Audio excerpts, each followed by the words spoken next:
Fade in. Exterior space. Day or night, who knows? We are treated to what is quite definitely the cheapest use of Superman film credits in all four films. Yes, including the Rube Goldberg sequence of events from Superman 3. What was once an exciting, engaging voyage through the stars with soaring blue letters set to the music of John Williams has been replaced with a static shot of Earth, with cartoonish typography whizzing by, all poorly timed to Alexander Courage's bare bones orchestration, if you can even call it that. Who could have foreseen this when Chris Reeve pitched his idea for a fourth film? Certainly not we, the viewers, but we must judge fourth. Cut to exterior, Smallville, the Kent farm, day. The old wooden farmhouse is now weathered and shuttered, a for sale sign near the road. We see Clark Kent at the end of the long driveway. Why he decided to land 1/4 of a mile from the house, we don't know. But with his hands in his pockets, he makes the hike up to the gravel road, much like when he landed on Earth all those years ago. He is once again an orphan. He surveys the property and makes his way to interior, the barn. In the middle of the dilapidated barn, Clark opens 2 doors leading to the spacecraft that carried young Kal-El from Krypton to Kansas. The glowing metallic carcass of the vessel begins to hum and glow. We hear the voice of Kal-El's father, Jor-El. Ordinarily, we would hear the voice of his mother, Lara, but we have spared no expense for Robin Burdge. Listen carefully, my son. By now, Kal-El, you are entering the atmosphere of the planet known as Earth. Clark is overwhelmed by Jor-El's voice, but is ultimately perplexed by why he sounds like Steve Glosson doing a Marlon Brando impression. I pray you've made a safe journey. The yellow sun of your new home will give you great physical powers, but it cannot console your spirit. Placed aboard this vessel is an energy module, all that remains of a once powerful civilization, Krypton, your mother planet. It is my last gift to you. Once removed, the ship will grow cold and silent, and you will finally be alone. The power in the module can be used but once. Use it wisely, my son. The message whirs slowly down and is finally drowned in static. For a moment, the vessel glows and then fades out. Clark reaches under the dashboard and carefully retrieves the glowing green crystal. He hears a car approaching and, using his X-ray vision, looks through the wood panels to see a vehicle is heading quickly towards the farm. Clark quickly uses some kind of power on the remains of the ship. It's less and more staring contest. It's like he shamed the thing into disappearing. Clark stashes the glowing, humming, not at all inconspicuous Kryptonian crystal in his members-only vest from the page 73 of the 1986 Sears catalog, and dons his glasses before heading outside. Exterior, Kent Farm. Levin Hornsby, a gray-haired realtor, is walking the property. Clark, you out here? Clark Kent? Hello, Mr. Hornsby. It's been a long time. I've just been tidying up for when you show the place. Didn't I mention that there was an offer to buy sight unseen? I'm sorry, Mr. Hornsby, but I don't want to sell the farm to a big developer. Anybody who wants it, who buys it, has to want a real farm. I don't think we need another shopping center. Now, darn it, Clark Kent, why are you so stubborn? Today, nobody wants a farm. Blink your eye and they'll all be gone. That's progress. Hornsby approaches a pile of rubble near the barn and notices a baby's crib off to the side. Its wooden footboard has been cracked perfectly in two. What a joker old Jonathan Kent was. I asked your dad what happened to the baby's crib. He said, "Oh, little Clark must have had a bad dream and kicked it." Yes, sir. Dad liked a good joke. Hornsby indulges himself with a laugh. Clark chuckles politely but changes the subject, grabbing an old mitt, a ball, and a bat. I was wondering, Mr. Hornsby, if maybe you'd like to keep these for your grandchildren. Why, thank you very much, Clark. Hey, batter up. He tosses Clark the bat, then jogs several yards away. He makes a dramatic wind-up, Clark sighs, and then assumes a batter's position. Hornsby throws. For a minute, Clark looks like he'd love to take the mighty cut. Instead, he misses completely. Oh, yeah, you never could hit a curveball. Mr. Hornsby, that's my final decision, though. About the place? I'm going to hold out for a real farmer. You are? And you were just as obstinate as your father. I'm sorry about that, sir, but that's just the way it is. You be careful when you get back to Metropolis, Clark. It's a long, long way from where you were born. Yes, sir. I never forget that, sir. Hornsby guns his car and disappears down the road in a cloud of dust. Clark smirks and picks up the ball and bat. He throws up the weather ball, takes an easy swing, crack! The ball sails up and away, endlessly into the clouds, past the heavens, into space. Space Force has intercepted it and has considered it an attack on the American public. Did I write that? Cut to Jesus, that's terrible. Why did I write that? Cut to exterior quarry day. Remember when the depictions of prisoners were of them in quarries and license plate assembly lines and laundry? Well, anyway, we see two federal marshals, a group of sweaty criminals, and the last man on the chain, Lex Luthor, the only man whose work clothes are still clean, still pressed, still fashionably accented with the tie. He merely leans on his shovel, whistling. What is that god-awful noise you're making? Mozart, my low-foreheaded friend. Even this wretched pit can't diminish the spirit of true genius. While you've been bending your back in this foul slime, I've been inspired.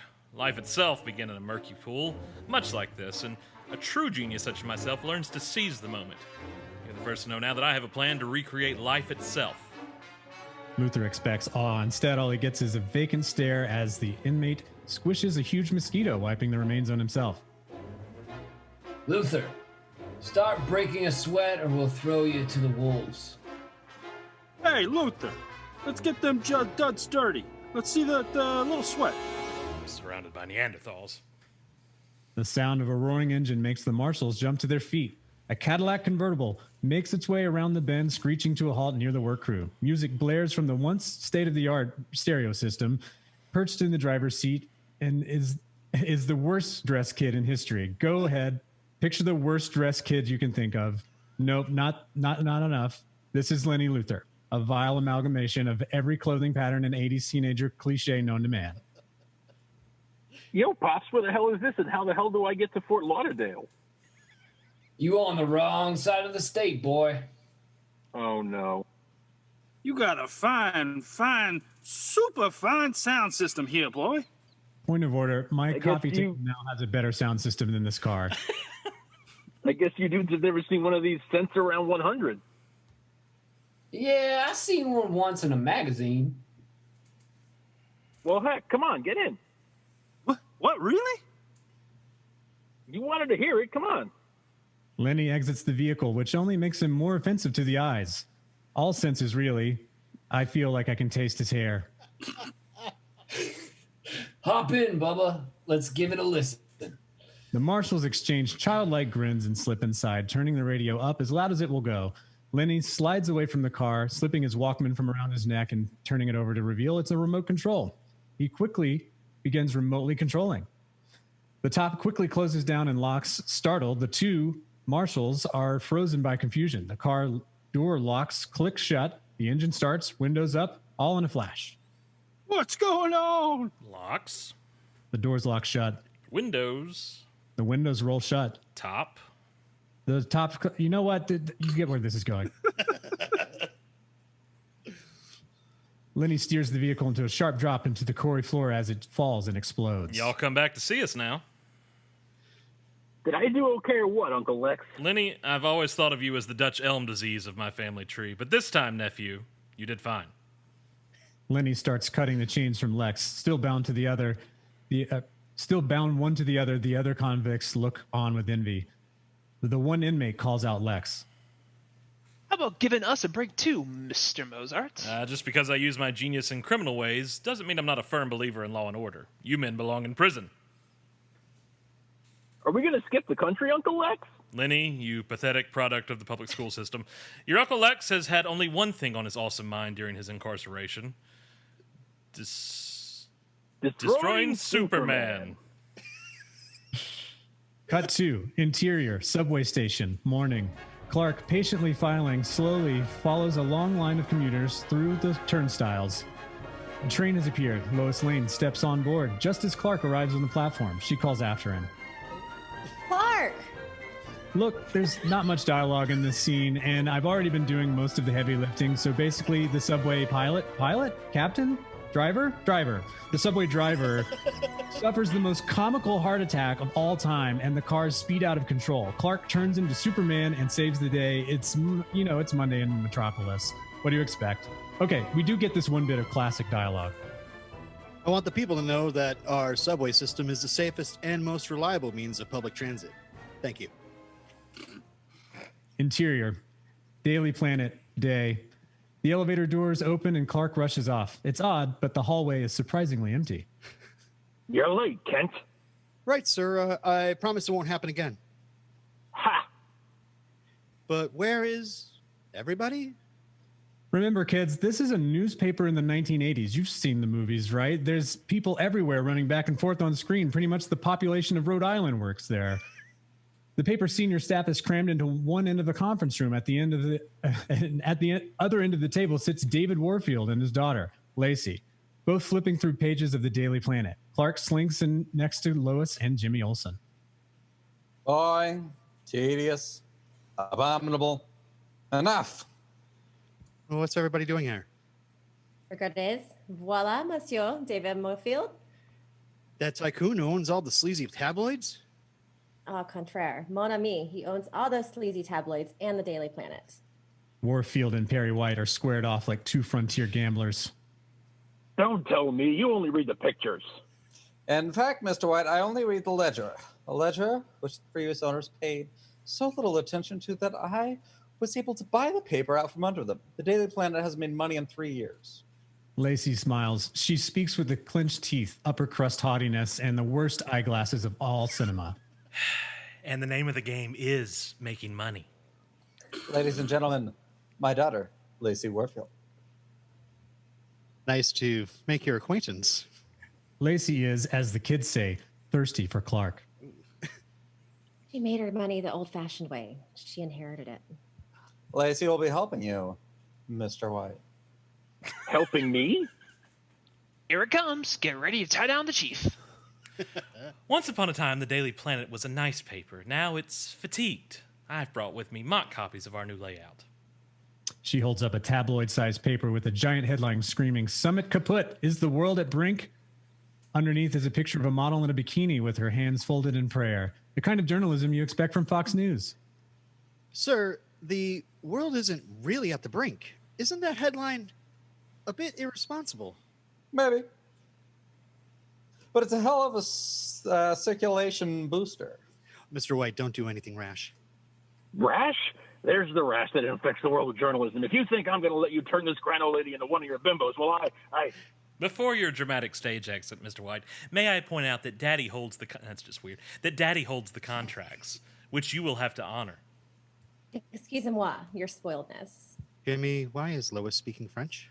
She's getting to that part. I've got a plane to catch. I'm covering the Emergency European Ministers Conference in Paris. Not so fast. All trips are canceled. We pay for wire services, and what we don't get from them, we'll invent. No Paris? I don't think we're being treated fairly, Lois. And I'm going to tell Miss Warfield. Clark, wait. Miss Warfield, I think I speak for all of us when I say we'll do our best to cooperate. But a reporter's first allegiance is to the truth. The people in this city depend on us, and we can't let them down. Thank you. Is he for real? 100%, and I like him that way. You have a thing for him? Clark? I think he's kind of cute. Forget it, Princess. Clark is the world's oldest Boy Scout. Trustworthy, loyal, obedient, helpful, and I don't remember the rest, but he's them too. And I promise, he's not interested in anyone like you. But all men like me, Lois. I'm very rich. And very naive. Lois, get in here. Lois follows Lacey, joining Clark, Jimmy, Perry, and Warfield in Perry's office. Why are there no air travel expenses for you, Mr. Kent? Well, gee, Mr. Warfield, I get awfully airsick, especially when it's bumpy. The president's coming on live. It won't be very good news. You always overreact, Clark. How terrible can it be? Hopefully very terrible. Miss Lane, we double our circulation with good international crisis. Isn't that wonderful? Cut to interior, the Oval Office, day. The President of the United States is speaking. And because the summit has failed, we have no choice but to strive to be second to none in the nuclear arms race. Therefore, I am announcing the following measures. Cut to interior, JFK High School, day. A classroom of students is watching the president's address. Their teacher shuts the television off. I know you're all upset by the crisis. The best thing we can do is try to think positively. Is there anything we can do? All right, I'll make a suggestion. Why don't we write to our congressmen That'll do or a women? lot of good. Somebody has to be an optimist. The teacher spots a student, Jeremy, not paying attention. Jeremy, what do you think we could do about the crisis? He doesn't even know what's going on. There's general laughter at Jeremy's expense. Rightfully so. The teacher sighs. She didn't expect very much. Jeremy, the dreamer, blushes. Now he's thinking. I'll tell you who I'd write a letter to that would do some good. Who, Santa Claus? No, Superman. Abruptly cut to interior, Metropolis Museum, day. A tour guide is leading a group towards a larger-than-life statue of... Superman. The subject of our exhibit has donated a strand of his hair to the museum, so we can have fun seeing how strong he really is. Here you see a 100-pound weight easily suspended by a single strand of his hair. Now, the museum will be closing soon, so we should hurry a little. As the group moves on, undoubtedly to the gift shop, two members stay behind, dressed in the least inconspicuous clothes ever. It is the uncle-nephew Luther combo, who make their way back to the glass case surrounding Superman's hair. Lenny, do you realize what I could do with a single strand of Superman's hair? A toupee that flies? I look at you, Lenny, and I know what the Romans felt when the barbarians arrived at their city gate. But why the hair? That hair contains a sample of Superman's genetic material, the building blocks of his body. With my genius and enough nuclear power to mutate those genes, I will create a being who's more powerful than him, with total allegiance to me. Lex smashes the glass tank and uses a pair of pliers to cut the weight from Superman's hair, which really should completely defeat the purpose of every bit of dialogue we just heard, but nonetheless, it was 1987 and Lex Luthor just cut Superman's hair with a pair of pliers. Let's see what's going on elsewhere, shall we? Interior, Daily Planet, Lacey's office, day. Miss Warfield, you wanted to see me? Hi, Clark. Please come in. I've come up with a brilliant idea. Oh, really? Well, Daddy thinks it's brilliant. Note, she is talking about her father here, not Clark. I want you to write a new series called Metropolis After Hours. Who, me? It's wonderful, isn't it? I don't think I'd be right for this. Oh, I think you'd be perfect for it. I mean, you're young, you're single, you're successful. And I'm usually in bed by 10:30. That's just it. You don't have to flaunt it. You're no slave to fashion, although, have you ever tried contacts? They make my eyes itch. Well, don't worry. I won't make you do it alone. I know all the right places. I'm a member at all the right clubs. We'll start tonight at the grand opening of the Metro Club. It's a date. A date? Lois enters, but I'm guessing you caught that from the fact that she just said something. It's just business, actually, Lois. Right. Well, I've got a letter here for Superman, care of me. I don't understand. Superman gets mail here? Oh, probably just a picture request. I could look after it for you, Lois. Clark, I think it's more than just a fan letter. You should read it. Clark unfolds the paper, reads quietly at first, then out loud.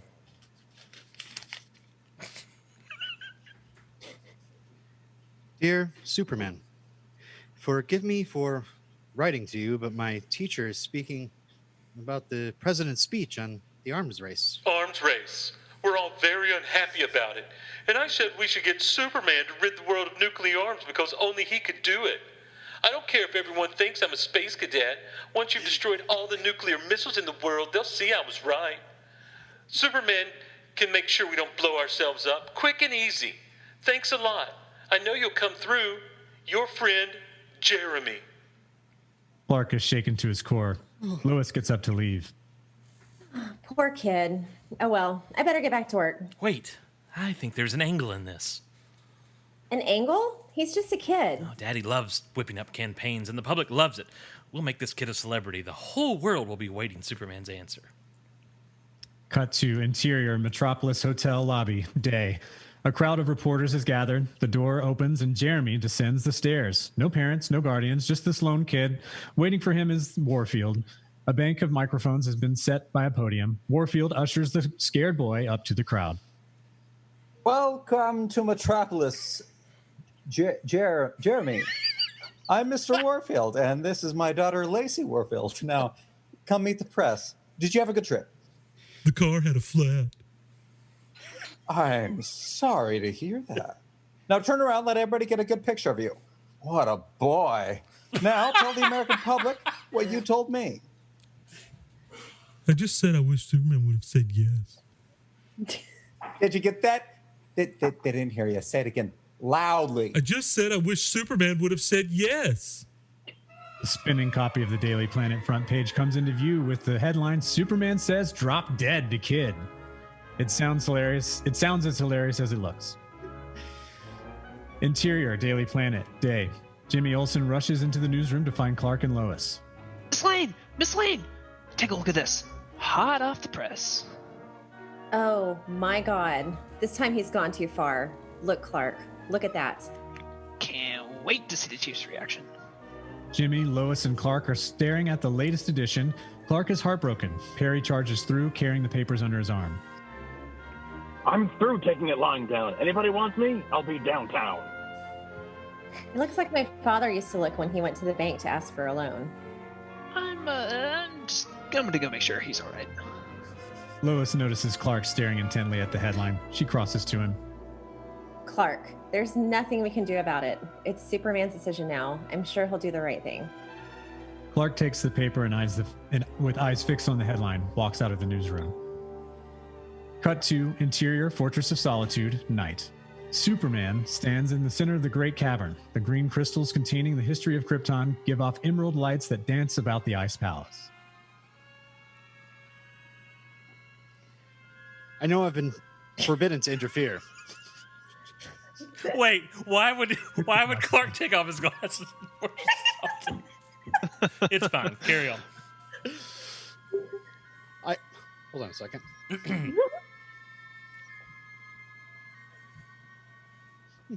Okay.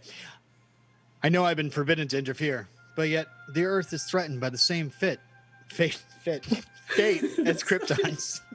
The voices of the elders that once argued with Jor-El now assault his son. The Earth is too primitive. You can flee to new worlds where the war is long forgotten. I don't know why I did a 1940s news guy there. The Earth is too primitive. You can flee to new worlds where the war is long forgotten. We're war. Sorry. I don't have an echo button anymore. The Earth is too primitive. You can flee to new worlds where war is long forgotten. If you teach the Earth to put its fate in any one man, even yourself, you are teaching them to be betrayed. Betrayed. Betrayed. Betrayed. Betrayed. Betrayed. Betrayed. Betrayed. Betrayed. Cut to Clark's apartment, day. Clark is watching the news unfold. And because the summit has failed, we have no choice but to strive to be second to none in the nuclear arms race. To that, and this... Oh, sorry, hold on. Let me take that from the top. And that's the way it was. And because the summit has failed, we have no choice but to strive to be second to none in the nuclear arms race. To that end, this administration has pursued and will continue to pursue the most vigorous policy. Clark shuts off the television. Suddenly, a knock at the door. Just a minute, Lois. There you are. What happened? What do you mean, what happened?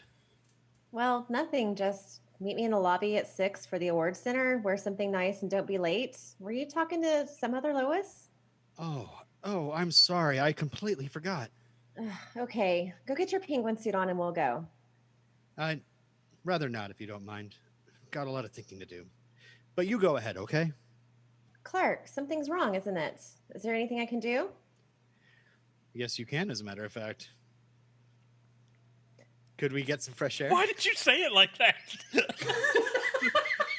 Of all the possible line readings you could give, why did you go with that?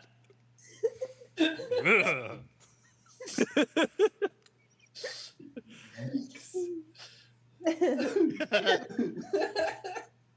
Sorry, Kim.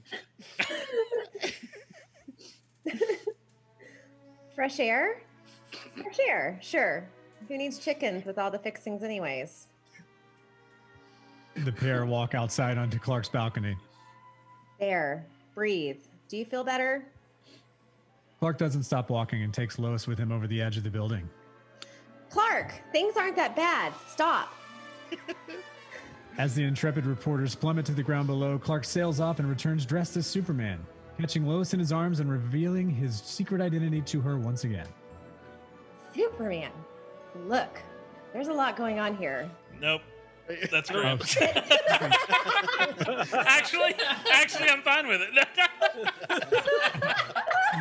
Hold on. Look, there's a lot going on here. Look. I thought you were. What's that, Lois? Look, there's a lot going on here. There's a terrible blue screen. There's the fact that they fly from New York, Metropolis to San Francisco and back in 30 seconds. Lois's hair never messes up. And due to budgetary constraints, we see the same shot of them flying multiple times, but not as many as that one shot of Superman flying towards the camera over and over and over again. It sucks because Can You Read My Hand? It sucks because the Can You Read My Hand flight scene in Superman the movie is such a memorable cinematic that this almost feels like a parody of it. Oh, and remember the part where he drops her? I'm not kidding. Fast forward to that part. We'll wait. He lets her go and says bye-bye. But I digress. Superman and Lois return to the balcony. How'd you like going solo? I loved it. He dropped you, Lois. But not as much as being with you. I needed to be with you, too. You make me laugh. Aw. You're the only one I can talk to, Lois. See, sometimes I don't know what I'm supposed to do. I'm always here for you. You know that. And you'll do the right thing no matter what. You always have. Thank you. You know something? What? You don't even know my name. How well? Look, there's a lot going on here. You remember, don't you? I remember everything. Never set one of them above the rest. Love all humanity instead. It's not fair.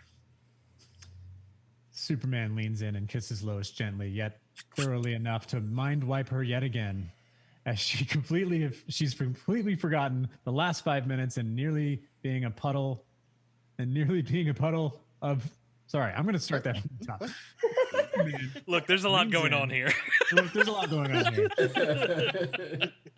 Back to Superman one. leans in and kisses Lois gently, yet thoroughly enough to mind wipe her yet again, as she has completely forgotten the last 5 minutes and nearly being a puddle on the Golden Gate Bridge.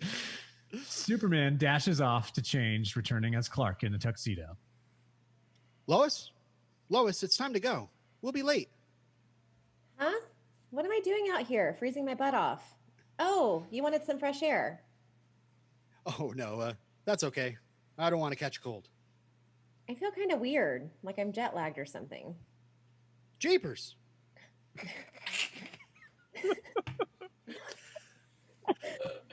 How about you? Are you still down? Nope. Things are pretty clear. Good. Too much thinking wears down your batteries, Clark. You've got to go with your guts. Cut 2, exterior. United Nations building, day. Jimmy Olsen, for some reason, is buying Jeremy a hot dog. Where are these kids' parents? This kid's parents. Hey, hot dog. Mr. Warfield wants me to get. Hold on. I don't want to read that in the newscaster voice. What a scoop! What a scoop!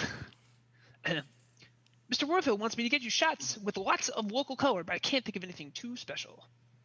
Suddenly, cheaply, Superman jumps into view of Jimmy's camera and shot with shot with Jeremy. He doesn't even fly in. He just kind of jumps into the shot. Go back and watch. I'm serious. Hi, Jeremy. Superman. What a scoop! How'd you like to take a walk with me? Sure. Jimmy, come on. I don't think that's how he says it. Come on, kid. That was There's a lot going on here. That was a choice. Look, there's a lot going on here. Man, Man, and just stole walk that towards kid. the building. Jimmy photographs them. A crowd of people follow in tow, like a bad 80s music video. Jeremy, will you wait for me upstairs in the gallery? Sure. Okay. Good luck, Superman! Thanks. Superman steps past the patrolman and enters the UN General Assembly, walking slowly, humbly down the sloped steps. The hall falls silent. Country by country, delegates rise from their seats for the Man of Steel. Mr. Secretary, is that a jar of pee? I don't represent any country, but I'd like to address the delegates. Well, in that case, you will need a sponsor. Superman turns to the delegates. A beat, then all of their hands go up. I believe that will do. Please. Superman walks to the stairs of the podium. What's he gonna say? Something wonderful. He waits for the delegates to settle into their seats. Before him is every race and every nation on Earth. He steps forward and speaks. Madam Secretary, honorable delegates, Mr. ladies Sorry. and gentlemen. Mr. Secretary. Derek, Yeah. for many years now, I've lived among you as a visitor. I've seen the beauty of your many cultures, and I've felt great joy in your magnificent accomplishments. I've also seen the folly of your wars. As of today, I'm not a visitor anymore, because the Earth is my home too. We cannot live in fear. I can't stand idly by and watch us stumble into the madness of possible nuclear destruction. So, I've come to a decision. I'm going to do what our governments have been unable to do. Effective immediately, I'm going to rid our planet of all nuclear weapons. The delegates leap to their feet in wild cheering. The civilians applaud in many in tears. Lois puts her fingers to her mouth to whistle. Jimmy and Lincoln hug. Cut to space. Superman guides a missile. Space! Superman guides a missile into a vast net constructed of steel hawsers, which is floating in space and filled to capacity with the world's nuclear missiles. He dumps the missile with the others and closes the net. With a great effort, Superman whirls the huge net around and around and unleashes it. The net grows smaller and smaller on its path to the sun. We lose sight of it for a beat. Then, in one vibrant orange explosion tells us it's been destroyed. Superman hovers for a moment and then turns for home. Cut to Metropolis Tower, Lex's lair, day. Three men stand around a table, eyeing each other with suspicion and fear. As the door opens, revealing Lex and Lenny, the men all pull revolvers on the pair. Nice to see you too, gentlemen. If we can just relax, I'll get started with the introductions. The three reluctantly put away their guns and take seats. Now Lex puts on the charm. The men eye Lex warily as he strolls around the table and rests his hand on a fidgety, portly intellectual. From the land of the free and the home of the cost overrun, let's welcome Harry Howler, nuclear strategist for America's top think tank and a great warmonger in his own right. And next, a hearty bienvenue to Jean-Pierre Dubois, nuclear warhead dealer to the world. His motto, if you didn't buy it from Jean-Pierre, you didn't buy it on the black market. The black market. Our third guest has a bad rap for always trying to drag his country into war. Some people like to call General Romoff the Mad Russian, but to me, he's just eccentric. Look, a lot's going on here. Look, I know you're all a little choked up right now, overcome by the joy of knowing that Superman is ending the arms race. But if we work together, we can make the world safe for war profits. Get to the point. The point is that I, Lex Luthor, the greatest criminal mind of the modern era, has discovered a way to destroy Superman. Behold, my unscrupulous friends, the sun. The sun. And do you know what the sun is? It's nothing more than a huge nuclear bomb. A bomb with so much radiation, it'd incinerate the average man like that. But Superman isn't an average man. And what am I, a Shriner? No, if you'll join forces with me together, we can make the world safe for war profits again. I feel like I just said that, but I want to reiterate it. Because apparently I didn't fix that in the script. But yes, war profits. What is your plan? Yes, God. Boys, old Lex has a secret recipe in this dish. Call it genetic stew. You help me place it on one of your missiles, and I promise you, if Superman throws it into the sun, he'll run out of breath. He'll get the biggest surprise of his life. I'll be able to introduce Superman to his first nightmare. A nuclear man. He'll pierce his skin. He'll make him mortal. He'll become sick. We'll dance on his grave. Why should we make a deal with a notorious scoundrel like you? See, Italian or French? I kind of lost it in the middle, I gotta say. My mother was from France. Dubois. What's about you? Just remember, Mr. Dubois, my motto, the more fear you make, the more loot you take. God, that sounds like... never mind. And... when the looting starts. Yeah, that got real quick. I didn't even catch that. Jesus Christ. And the more missiles you guys sell. And what do we get out of it? A tiny commission. Something appropriate. A number with a lot of zeros behind it. Cut to Lex's laboratory day. Lenny is goofing off as Lex gets down to business. Lenny! Hand me the new genetic material. I missed the line. Dang it. Edna. Lenny takes a pair of salad tongs and picks up the gelatinous pile of skin. I really don't know, but on repeat viewing, it's gross. Your Uncle Lex, with this protoplasm I've grown from Superman's hair cells. Protoplasm. That's what it is. Protoplasm, sure. We'll be able to duplicate creation itself. Now, hand me the fabric.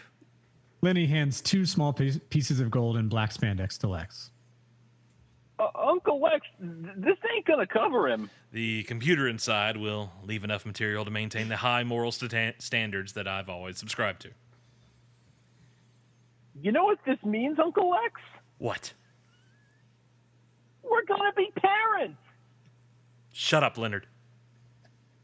Cut to exterior, Fort Mason day.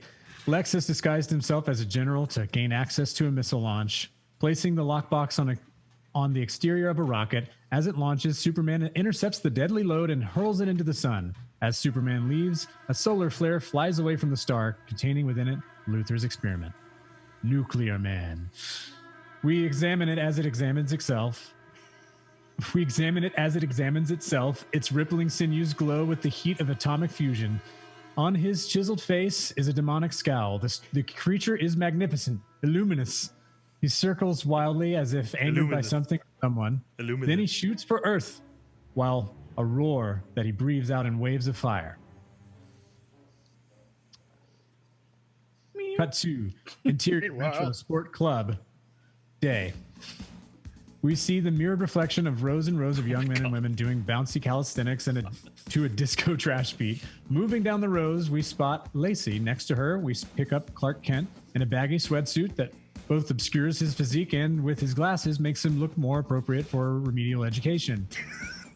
He's perpetually one beat behind. Suddenly, the whole class turns to the right. Clark turns left, then Clark turns right, and they turn left. Maybe I should sit this one out. No, don't give up. This is a perfect subject for your series on Young Metropolis. Now, let's get those knees up. Clark gives up. Interior, Nautilus room, later.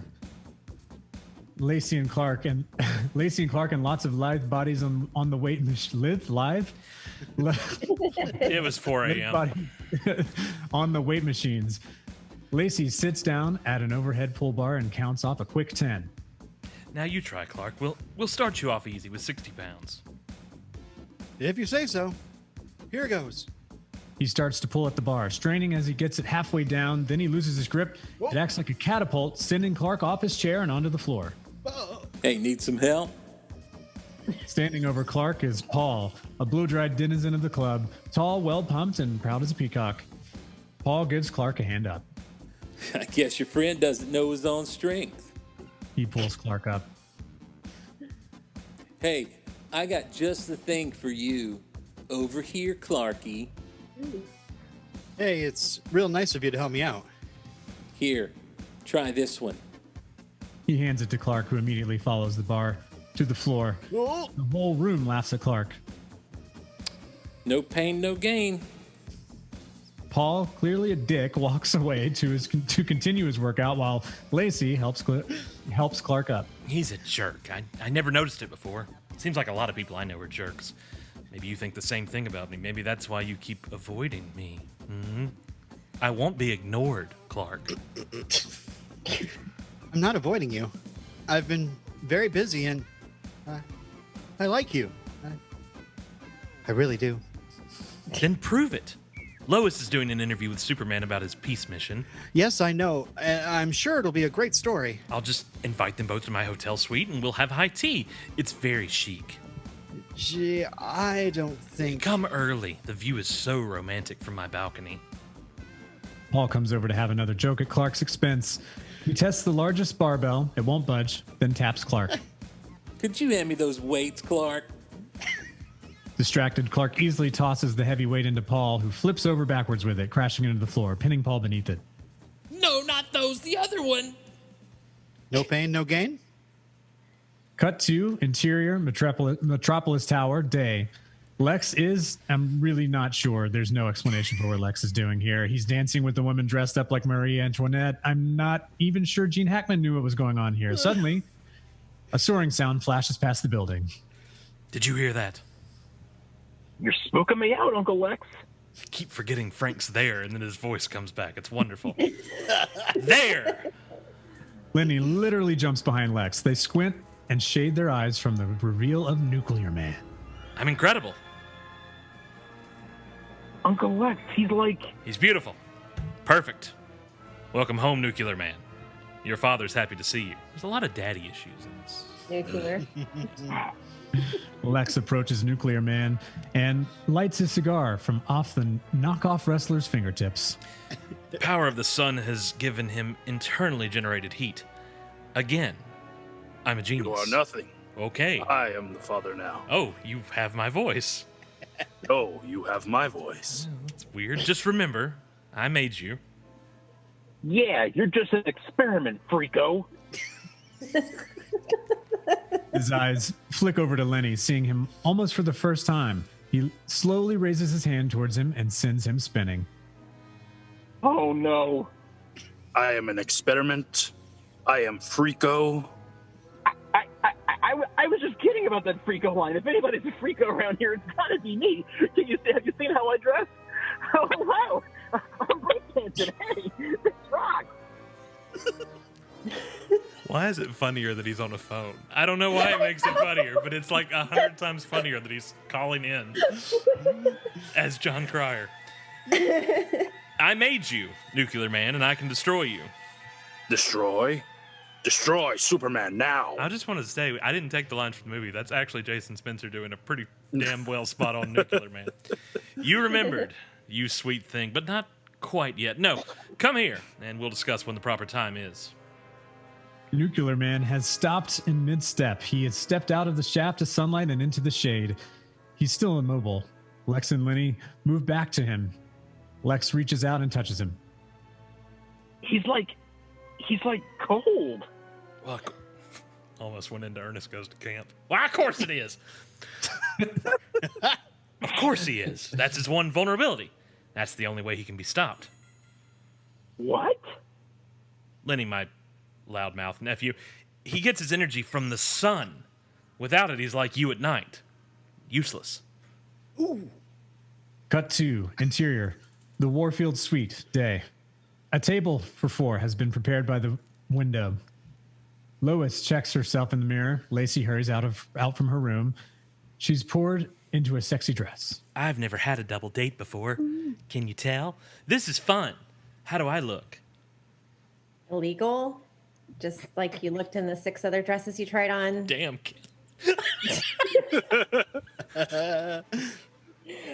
Believe me, I don't want to burst your bubble, Lacey, but Clark's not going to notice what you're wearing. The doorbell rings. Clark! Oh, but maybe it's Superman.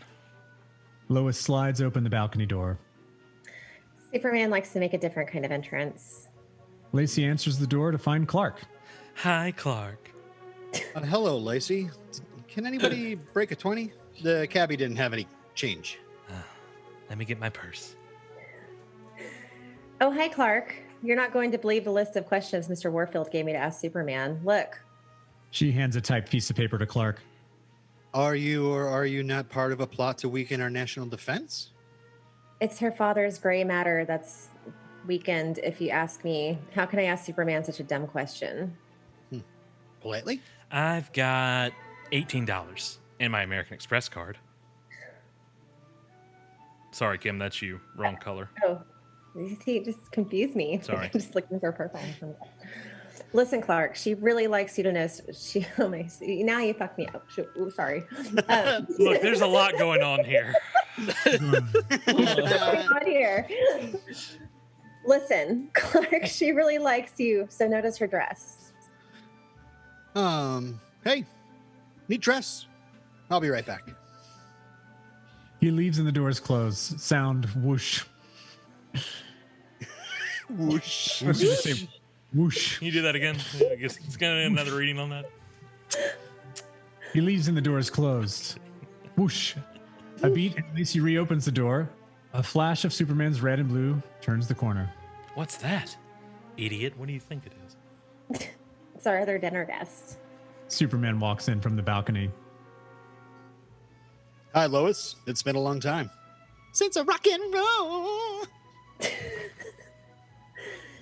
Too long, Superman. I'm going to meet Lacey Warfield, the boss's daughter. Very nice to meet you. That's a lovely dress you're wearing. Well, I think I can start the interview without Clark. To his company. I better fetch Clark, because it's my line. He's probably helping the cabbie change a flat tire or some other good deed. Superman reacts as Lacey runs out. He's got to cover. Lois takes Superman's arm. We'll be more comfortable in here. Something smells wonderful. Just a little duck and scallops and champagne sauce in case we got hungry later. Superman looks into the kitchen through the oven where the dish is cooking. Using his X-ray vision, we see the food glow for a few seconds. He's cooking it quickly. It's his only chance to get Lois out of the room. I hope it wasn't too much trouble. Of course not. Right. The interview. Have you had any trouble confiscating the missiles? Well, Lois, there's always a chance that a few warped individuals who would take advantage of the world's goodwill. The two begin sniffing in the air. Oh my God. Dinner. Don't budge. I'll be right back. She runs out of the room. Superman smiles and dashes out. Interior, lobby, the elevator, day. It's a lot of places. Lacey steps off to the lobby. A lot going on here. Yeah. There's a lot going on. Look, there's a lot. Lacey steps off into the lobby, looking for Clark, who waltzes through the main entrance, adjusting his tie as if it was just put on. Clark waves and hurries to her. Lacey's eyes sparkle at Clark, just like Lois is at Superman. I missed you. Let me do that again. I missed you. It wasn't any fun up there with just Lois and Superman. They're so boring. Let's go do something wild. Woo. But they're expecting us. It wouldn't be polite. How can one man be so square and so delicious? Yeah. Very well. We'll go back up and make chit-chat. But if I have to face Superman, so do you. The elevator's doors open. The bellboy holds a dolly laden with baggage. Sorry, the elevator doors open. The bellboy holds a dolly laden with baggage. Lacey steps onto the elevator while Clark hitches a ride on the dolly. Oh my! Clark! The elevator doors shut. Clark wins this round. Interior, Warfield suite. Lois is coming out of the kitchen with an apron on. It's funny. I've never had Duck turn out so perfect. Superman? Out in the balcony. She stands with Superman overlooking the city. Lois cherishes a silent moment with him. The city looks beautiful, doesn't it? Yes, it does. Very beautiful. Our whole world is beautiful. Oh, that text makes sense now. I understand. I think beauty is meant to be shared with someone you love. She bites her lip as if to make sure she's not moving too fast. Then the doorbell rings. Ding dong. Lois sighs. They're back. Lois unhappily goes back inside and opens the door to find Lacey alone. Where's Clark? Why am I ringing the doorbell in my own hotel suite? He was getting on, and then this man with luggage, and it's a long story. It always is with Clark. She closes the door behind Lacey. Ring, a beat, then the doorbell again. Lois opens it. It's Clark. Hi. Is dinner ready? I'm famished. Oh, let's sit down. Apparently they walked to the table. Lois calls out to them. Because I didn't format that right. Look, there's a lot going on here. So I'll just say, let's sit down, and then maybe Graham can take it from there. Let's sit down. Crash. Glass breaking. Lois turns. No. Go back up to the Lacey line. I screwed it up. Go to after let's sit down. It's you. Let's sit down. Graham. Oh, is that me? Yeah. I thought it was your line. Yeah. Yeah, I messed it up. I walk to the table. Lois calls out to the balcony. Superman? I'll go get him. Crash. Glass breaking. Lois turns. Clark has knocked several dishes on the floor and spilled wine on his trousers. Oh, gee, I'm really sorry. Oh, no mind. It's only antique Irish linen. The fuck is that? Lois and Lacey. The title of Robin's sex tape.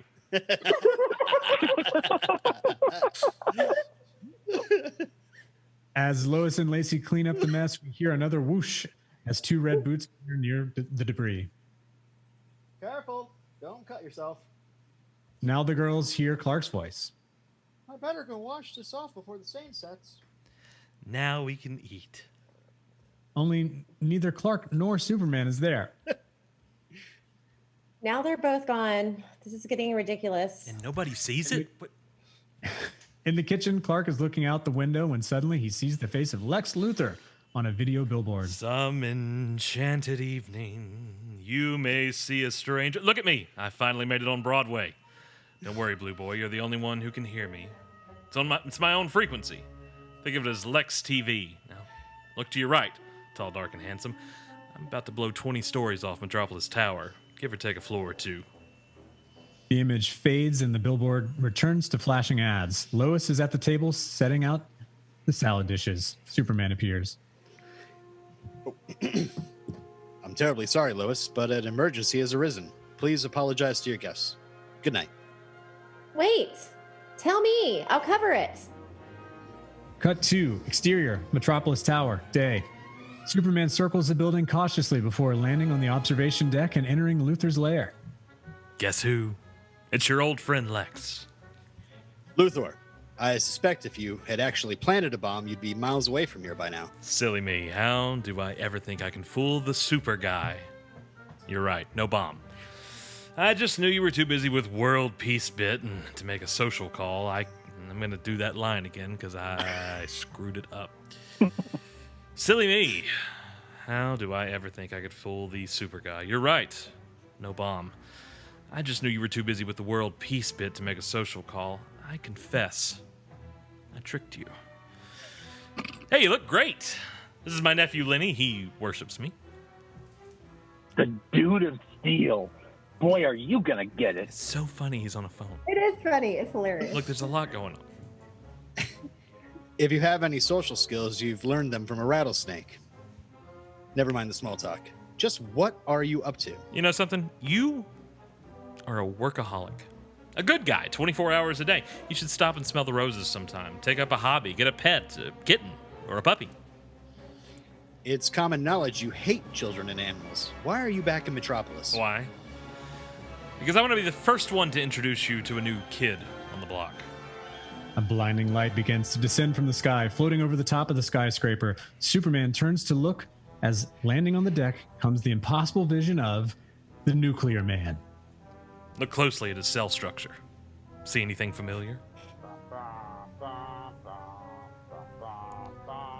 Okay, we can add that in later. It's your line. Okay. Look, there's a lot going. You've broken all the laws of man, Luthor. And now you've broken the laws of nature. I assume you must have hidden a device in one of the missiles I hurled into the sun. You know, Mr. Muscle, I'll really miss these chats we've had together. Now that Einstein is dead, you're the only one who could keep up with me. Blaney! Luthor Jr. runs out onto the balcony carrying 2 glasses. Let's share a toast to you. A nice guy who's about to finish last. Destroy Superman. He's anxious to start. Can you blame him? He's not one of our great thinkers, but I, in all modesty, am. The really touching thing about this plan is that you helped me devise it. Your time in prison has twisted you into a delusionary state, Luthor. No. Listen. I escaped with only one thing on my mind. The end of Superman. There I was, just dying, so to speak, to kill you. That's all. For the first time in my life, I had no long-range, truly devious criminal scheme. I suppose I thought with you gone, I could pull off anything. I'm not going anywhere. I'll ignore that. And then it came to me, my greatest ever plan. That's a weird way of saying it. My greatest ever plan? Greatest plan ever? The best plan. I have all the best words. The best plans. I'll allow it, Luthor. I'm not there yet. I made a deal with some of the minor league bad boys. Arms dealers, renegades, generals.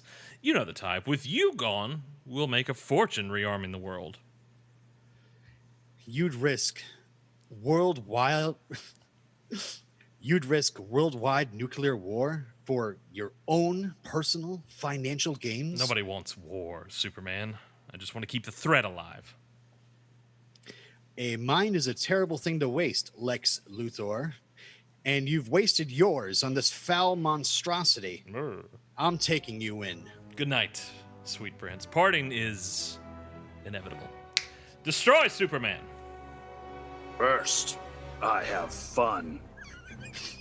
What happened? I fell asleep. Oh yeah, Nuclear Man versus Superman round 1. It's okay, I guess. Keep in mind there's about 45 minutes worth of deleted scenes from this movie, some of which involve an early prototype of Nuclear Man that Superman dispatches pretty quickly. It's basically Bizarro, but for whatever reason they went with calling him Nuclear Man. But there's also this cool deleted scene where Nuclear Man starts a tornado and Superman saves a little girl from it, played by Christopher Reeve's daughter. Aww. Anyway, where were we? Oh God, yeah, that's right, the Great Wall. So Nuclear Man terrorizes some tourists and destroys part of the wall. Superman rebuilds it, now with super speed, mind you, but with yet again some weird vision power. He also lowers some tourists with telekinesis. You can tell they used up 98% of the budget by this point anyway. The fight continues at the Statue of Liberty. Nuclear Man scratches Superman and his cape tears off and falls to the ground. The fight is over for now. Cut to interior, Daily Planet, day. Warfield is showing Lacey her new office.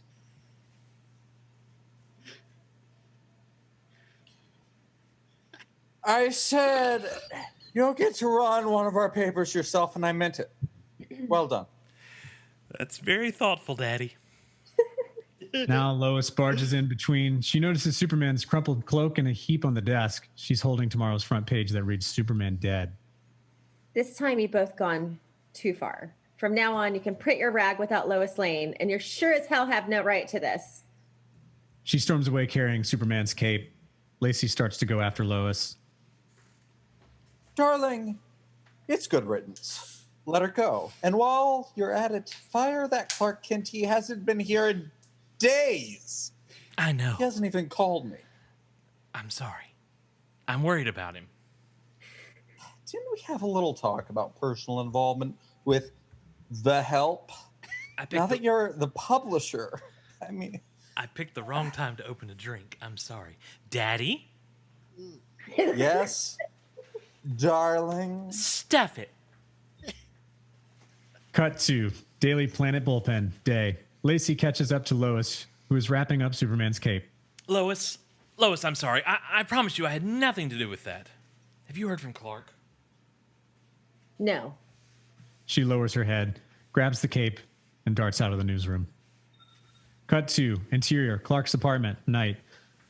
Lois is trying to jimmy the lock with her credit card. That's confusing. Manages to get it. Sorry, William.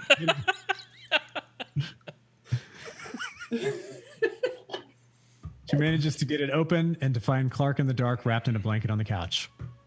Oh, Lois, what are you doing here? You're ill. I knew it. It's just a bad flu, really. How did you know? Like coronavirus. Corona. It's just a pandemic. Just a dry cough. Corona 20? Clark. You haven't been at work. You didn't call the office. Oh, wait, I have one. COVID 1987. Okay, I'm out.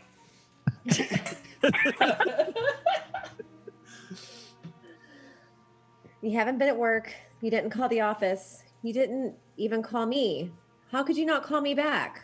Whatever it is, I'm sure you've got your reasons, but I knew you were here somehow. Something pulled me here. I've always known when Superman is in trouble. Superman? Has something happened to him? Everyone's saying he's dead, but I know that isn't true. I feel it in my heart. I think he just needs help. Oh, wherever he is, Lois, I'm sure he'll manage.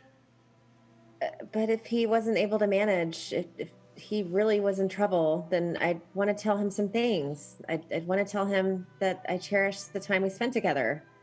And I never expected anything from him. Even if I only saw him for a few moments, it made me happy. And I want to tell him that I love him and that I'll always love him. And no matter what happens in this world, I know he tried his best to help us.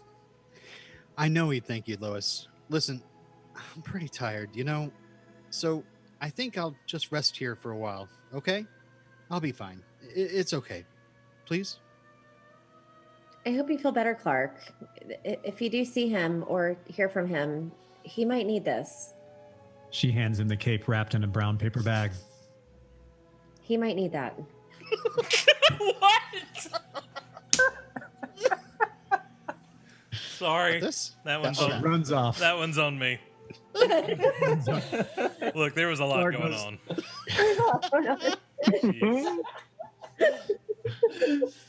Clark goes to the package and opens it carefully, deliberately.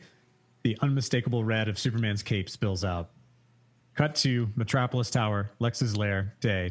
A mountain of cash and figures beyond the wildest imagination piled neatly on the table inside.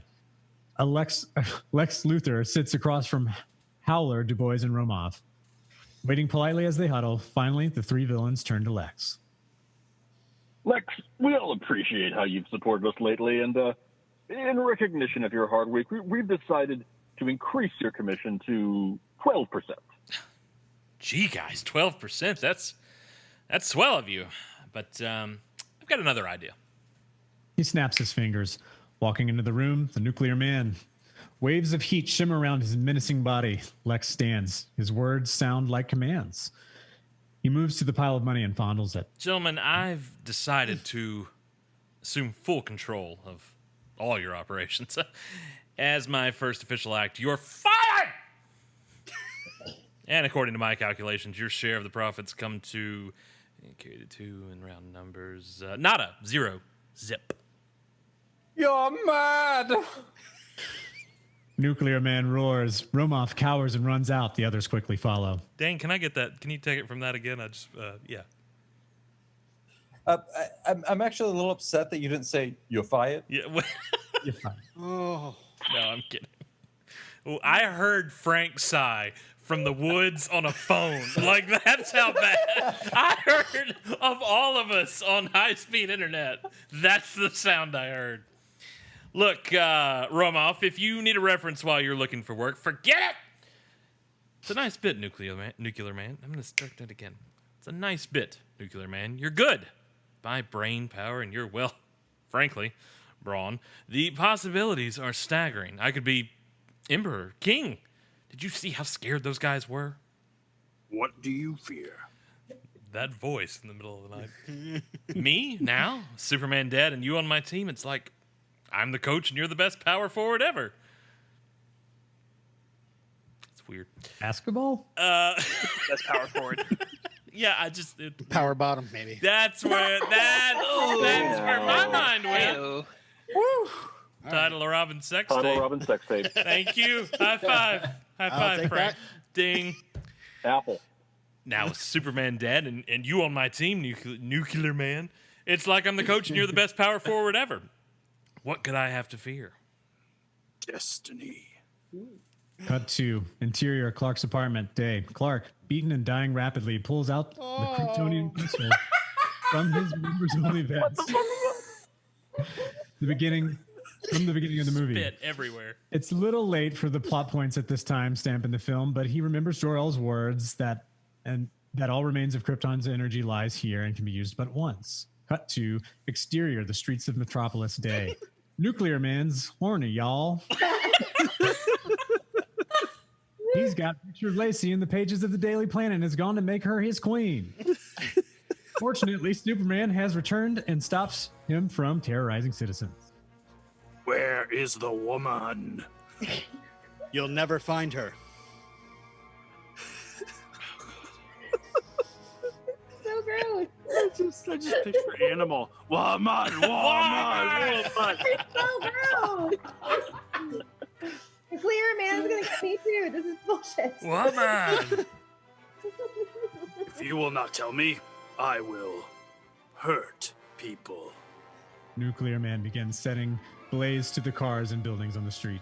Stop! Don't do it! The people! All right, stop! Seriously! That's enough! Acting. Nuclear Man flies off as Superman gives chase. Cut to interior Daily Planet. Day. Tone down our headlines. Lacey, that's all the common man reads. I'd just like to have a little less sensationalism. Less sensational papers go broke. I taught you long ago the business of newspapers is business. No, Daddy, our business is journalism. We can't continue to be so irresponsible or else we'll just lead everyone into a disaster. It's a very prophetic film, y'all. Don't that was supposed to be funny. Don't be over dramatic, young lady. What kind of disaster could we bring about? Donald Trump. Helping Electron, yes. Derek, did you purposely cast yourself as Lacey so that you could call Dane Daddy? It's so weird. It's Nope, didn't think about that. I cast myself as Lacey because I think you did it on purpose. I think you assigned the roles after you wrote it. We Freud is real. A rumble sounds, and then the room shakes. Warfield and Screw Lacey you guys. exchange nervous looks. The Nuclear Man sears a hole through the concrete and stands at his full rock-solid height, his eyes burning with the image of Lacey. You had to put rock solid in there. I borrowed some stuff from the previous script. It's fine. What was your mind to put rock solid in there? 4 a.m. It was 4 a.m. It was 4 a.m., y'all. It was the 19th viewing. It was 4 a.m. Look, there was a lot going on. A lot going on, and all right, this is where it gets weird. Honestly, superhero films don't make for good live reads. What you want is something dialogue heavy, like You've Got Mail or My Dinner with Andre, like we were talking about earlier.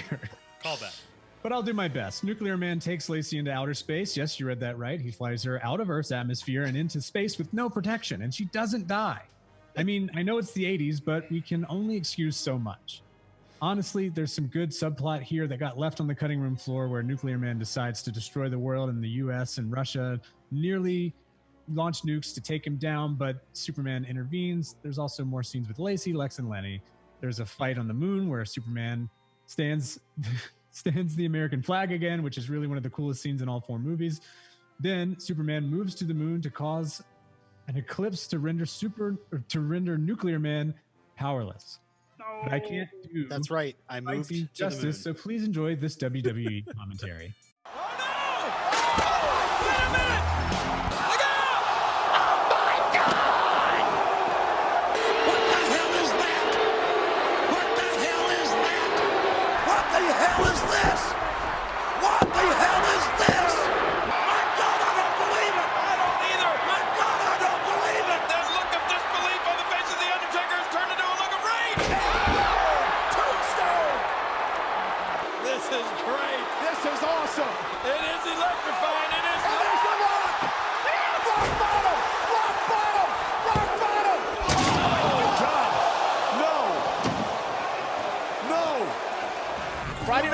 now. No, look out! Look out! Oh, my goodness! Somebody better check on him. He's done for. Then we get back to the B plot. Cut to interior, Daily Planet, lobby, day. Jimmy, Lois, and Perry White observe as workers take down the Warfield name from the Daily Planet globe. Are you sure you know what you're doing, Mr. White? Here comes Mr. Warfield. You better have a damn good explanation, or else you'll be talking to your lawyers from jail. You dirty rat. You know, I'm not a tycoon. I'm just an old reporter. But I've read enough in my own newspaper about hostile takeovers at big companies, and you, Mr. Warfield, must have been asleep at the wheel. Because I've convinced the bankers of the city that our Daily Planet should be treated like a national resource, protected from predators. I convinced them to lend me the money. I bought the outstanding shares, and you, Mr. Warfield, are now a minority shareholder. Let's get back to work, everyone. Way to tell him, Chief. What a scoop. Well, I'm sorry, Mr. Warfield. You win some and you lose some. Now this is what I call a newspaper. Jimmy slams a what are you, stack of today's panhandling? headlines into Warfield's chest with the headline, "We're back." Compliments of the Daily Planet. Have a nice day. We did it. You didn't do anything, Lois. Where have you been for 90% of this film anyway? Cut to exterior, UN building, day. Lois and Jimmy are assembled in a crowd below a podium waiting for a press conference to begin. Clark joins them. Hi, am I late? It must have been some effort for you to drag yourself out of bed. Oh, I'm feeling a lot better. I had a visit from a good nurse. It must have been good medicine because she said you were really ill. Sometimes all you need is loving attention from the right person. They totally did it. Oh, no. Well, Graham wins best line read of the night. Shut it down. Oh, I'm glad you're back, Clark. And remember, I am covering Superman's I'm press glad you're conference. front, too. Just keep reactions from the crowd. Reactions from the crowd. Got it. Guess I need a tape recorder, huh? Be right back.